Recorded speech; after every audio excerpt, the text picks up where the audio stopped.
In PowerPoint, animations can be a great way to illustrate a concept dynamically. One of the simplest animations is simply having something appear or disappear on a slide.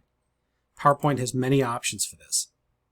This can support you as you introduce concepts, ideas, separate pieces of evidence, or parts of a procedure in a lecture or demonstration. Clever use of animations can help your students concentrate in sequence without being distracted by a crowded diagram up front or temptation to wander ahead in a narrative without grasping the current point or step you're covering. In this video, I'll show you how you can use this to your advantage with a simple demonstration. Chances are it won't exactly match how you teach, but you well may be able to use animations to support your style of presentation. So take some time to consider how you might use this in your own course content. I'm starting here with a PowerPoint slide deck that, as you can see, has a single slide and a map for a background, and on that slide are some information represented in text and arrow shapes. Let's say that I'm preparing a lecture or recorded narration where I'm introducing the prevailing winds as a concept to students. I want the westerly winds, and then the trade winds, and then the doldrums to appear in sequence as I click my mouse. Now, one way I can do this is with multiple slides. I can right-click on the slide in the left-hand slide viewer and choose Duplicate Slide, make, say, 4 or 5 copies, and on the earlier slides I remove things, and the final slide should have everything, and so as I progress through the slides, things gradually appear. That works, and in some cases may be a simple solution that may be better depending on your purposes, but it adds a lot of duplicate information to the PowerPoint file, the .pptx file, and if some of your objects are relatively data heavy, that can make a significant difference in the overall file size. Further, as it is now, where I'm going to install animations all on one slide, with the objects appearing all in one slide, that means if I share this slide deck later with students, they will see all of this material conveniently in one single diagram, at least to start with, and then they could play the slide deck if they wanted to see it dynamically. That'd be their choice. To start with, I'll show you how to add a simple animation to just one item. If I'm on the Home ribbon or any other ribbon, I click Animations on the toolbar to get to the Animations ribbon. Then I'll click an object. Let's just choose this arrow right here. And then, very simply, I choose an animation from this drop-down menu. And the entrance animations are by default displayed up top. And so I will click Fade. And PowerPoint quickly previews what that's going to look like. I can hit the preview button in the upper left and it'll replay the preview.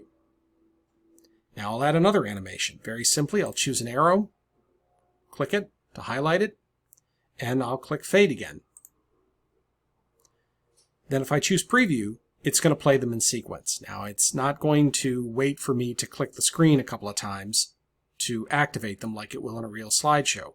Let's take that for a spin. So I'll click Slideshow in the upper toolbar, and on the Slideshow ribbon on the left, I'll choose From Beginning.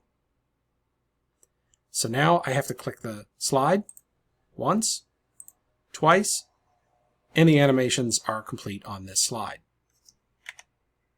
That's great, but it could be tedious to assign animations one by one to each arrow. Plus, I'd need to take some additional steps because ideally I'd like all of the westerly arrows to appear on one click and then all of the trade wind arrows to appear on one click. Let's see how to do this so that the animation operates on several objects simultaneously. So I'll click Animations on the toolbar to return to that ribbon. And then I'm going to click the first arrow, hold down the Shift key on my keyboard, and click all the subsequent arrows I'd like to have the animation applied to. Now, I could just click Fade at this point, and it would apply a fade animation to each one of these arrows. And it would work, but I find in PowerPoint it's often a good idea that if you're working with multiple objects simultaneously, you're configuring multiple objects simultaneously, highlight those objects, right-click, and choose Group. And this sort of brings them together, at least temporarily, into a single object, according to PowerPoint. And I can ungroup them just as easily too. If I clicked on one and right-click, go to Group, and now I have the option to ungroup. But in this case, I'm going to leave them grouped, and I'm going to select one, so I select the group, and then I'm going to click Fade.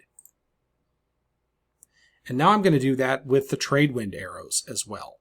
Click the first one, hold down the Shift key, click the subsequent items to highlight them, right-click, under the Group submenu, choose Group. Once they're grouped, click Fade.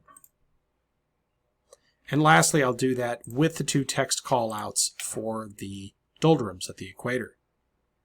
Right-click, Group, Group, click Fade. Okay, so now PowerPoint has applied 3 separate animations to this slide, and you can see that they have little markers here, 1, 2, and 3. So let's take this for a spin. I'll click on Slideshow, and then From Beginning. I click the first time, here's the westerlies. Click the second time, here's the trade winds. Click the third time, and I get the Intertropical Convergence Zone callouts at the equator. Perfect. Now, if you're working with animations, and especially if you're working with more than one animation action on any slide, it's helpful to know about the animation pane. And on the animation ribbon, you can see it in the upper right.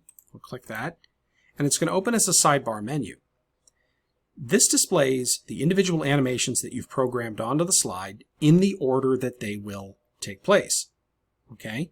And in fact, I can click and drag them and move them around. So now the trade wind appearance would happen first, followed by the westerly winds, the opposite of what I originally set up just because I moved the trade wind animation up one on the animation pane. And I'm not going to go into them. You certainly can experiment with them. It's worth your doing. If you click the down arrow next to any animation that's highlighted, you get a series of options. And these effect options are worth looking at with the different animations. Probably the most immediately important one is remove. If you're unhappy with an animation, you can just click remove and it will disappear from the group and will no longer operate on that slide. And I'll do it for the last of the animations. So I'm back to the slide the way it was. One last thing. It may be that you want something to disappear instead of appear on a slide.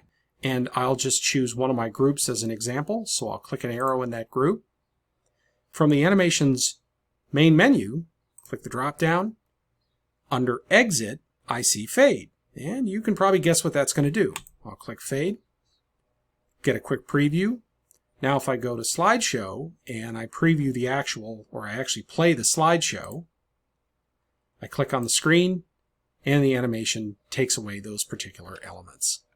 So as I noted before, it may not be immediately obvious how you can use these in your presentations in teaching, but think about it. There may be ways that you can illustrate concepts or at least emphasize concepts at a certain time for your students in your lecture using animations in PowerPoint.